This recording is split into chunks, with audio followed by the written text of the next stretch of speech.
Just look at the difference. With, without.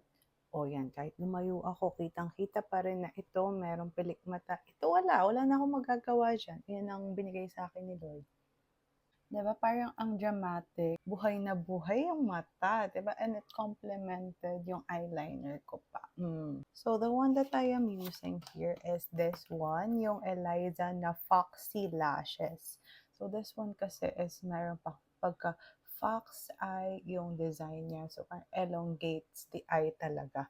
And as someone with an oval face, ganitong lashes yung kailangan ko para hindi masyadong pahaba yung mukha ko. Ang na-elongate niya naman to the side. So, this one, as you can see, nagamit ko na. Tapos, 5 clusters siya for each eye.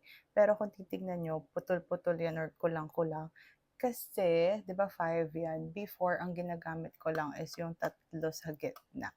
Pwede naman na 4, so mili na lang ako if yung closest dito sa nose or yung outermost. Pero hindi ko talaga magamit na 5 kasi hindi na siya kasya dun sa mata ko with my eye shape. And so now, para pantay naman sila, lalagyan ko na rin tong left eye. Very easy lang talaga siya na ilagay kasi nga glue-free na yung lashes. Ayan. Kailangan ko lang din itaas yung di ba? Nalagay agad. Next.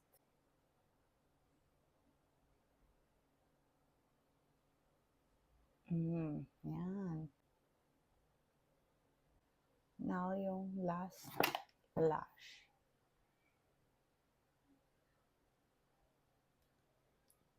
Ayan na. So, these lashes literally take just a few seconds to apply. O, diba? From nothingness to meron.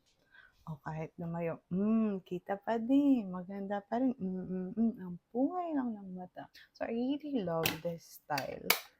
Ayan. Ubus na talaga. If you want something na medyo dramatic, tapos yung mag-a-appear talaga sa pictures, then get this lash style. Super pretty. So again, Foxy Lashes from Eliza.